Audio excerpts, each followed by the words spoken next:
अब BA, BCom, BSc और MA, MCom करें विश्व की सबसे बड़ी यूनिवर्सिटी इग्नू से। सॉल्ड असाइनमेंट और गाइड बुक्स प्राप्त करें। संपर्क करें Mahakal computers, DAV college gate के सामने, सिवान।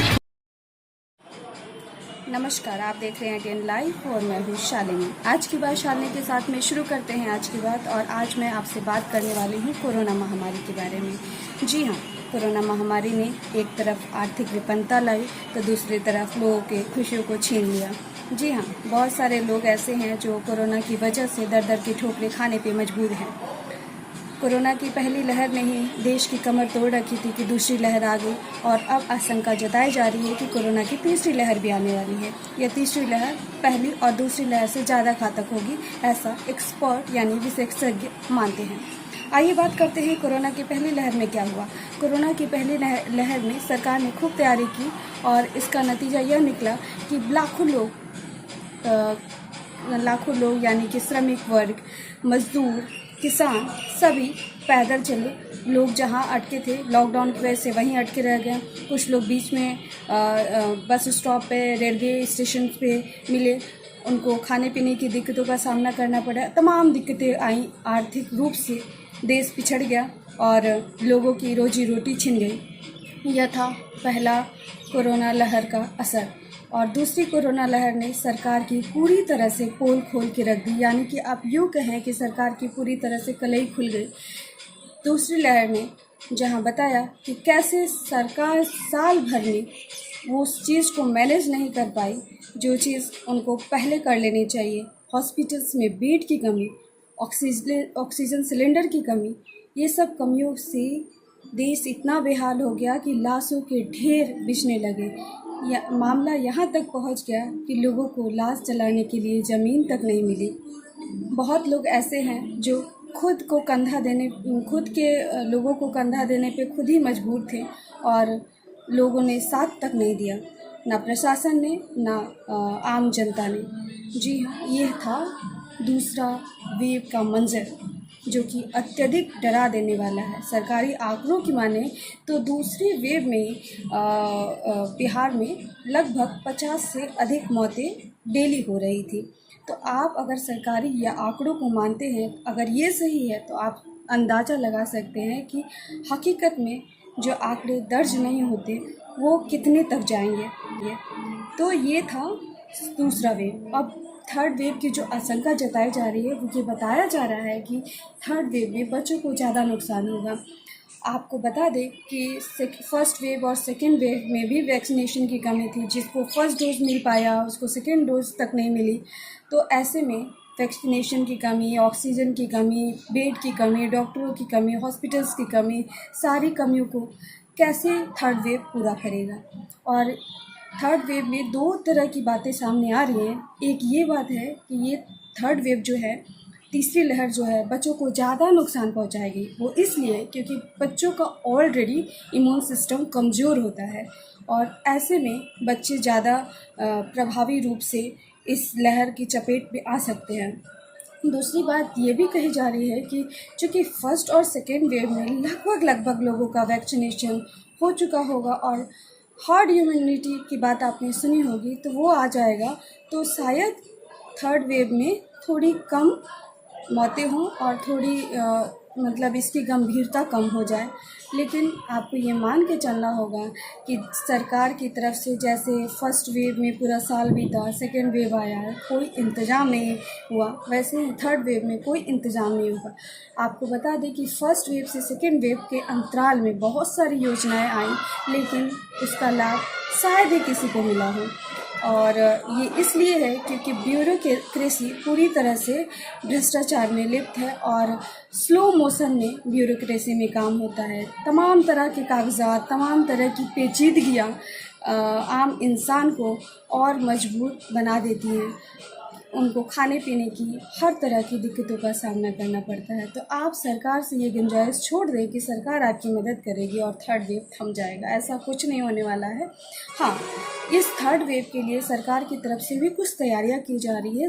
मोदी सरकार ने मोदी गवर्नमेंट ने लोकल एडमिनिस्ट्रेशन यानी डीएम वगैरह से बात की है ताकि पूरी तरह से डाटा का संकलन किया जा सके और पहले से ही सुविधाओं को जांच लिया जाए, परख लिया जाए और उसको इस आंकड़े को जो थर्ड वेव में आने वाले हैं फ्यूचर में उसको थोड़ा कम किया जाए।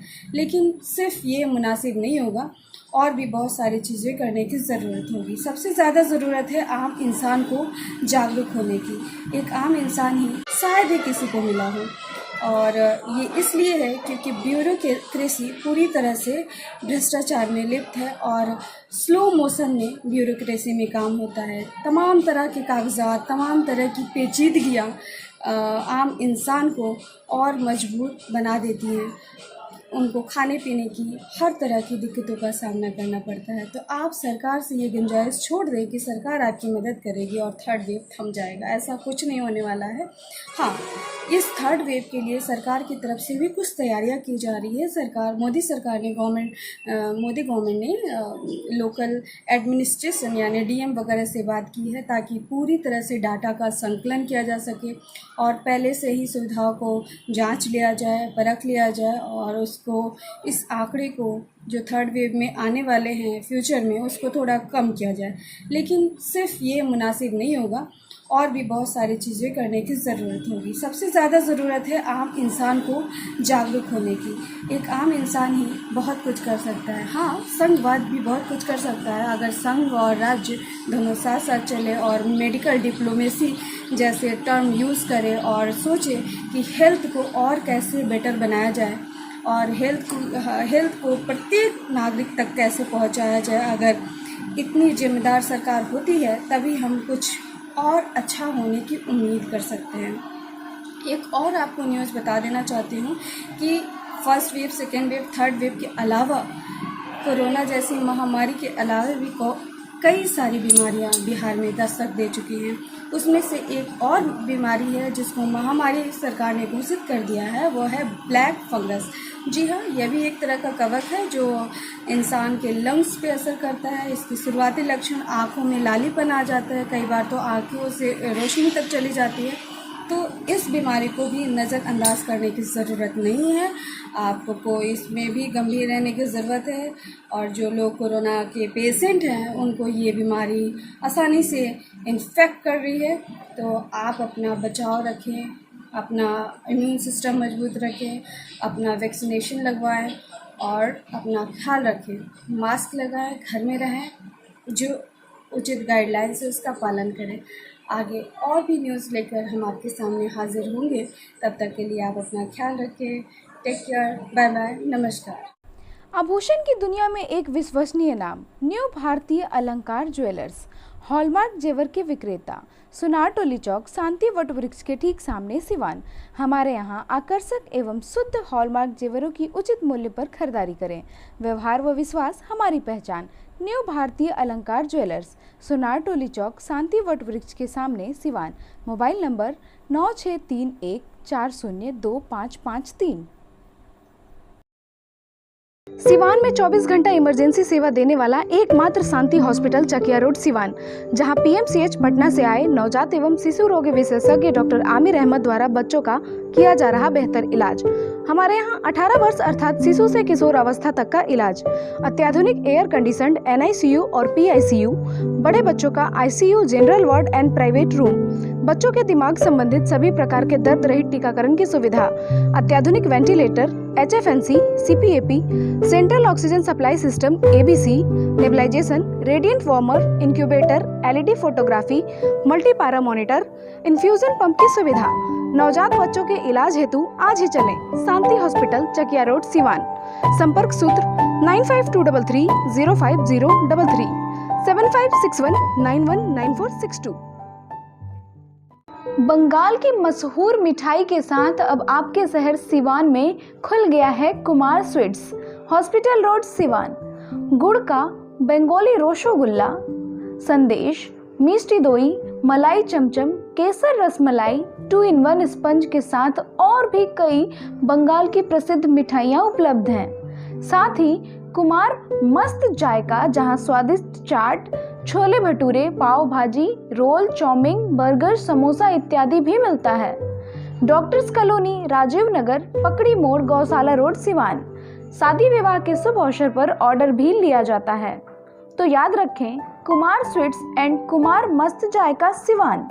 Mobile number 9431216851 7352735621। अगर आप चाहते हैं अपने बच्चों का सर्वांगीण विकास तो उनका नामांकन कराइए सूफिया पब्लिक स्कूल में, affiliated to CBSE new Delhi. 10+2 तक कम खर्च में वर्ल्ड क्लास एजुकेशन। अधिक जानकारी के लिए कॉल करें 9155994499। इसमें नामांकन जारी है। Sufia public school, SKG sugar mill bypass road, Siwan. Admission free for girls. हम संवारेंगे आपके बच्चों का भविष्य। हम हैं Sufia public school, SKG sugar mill bypass road, Siwan.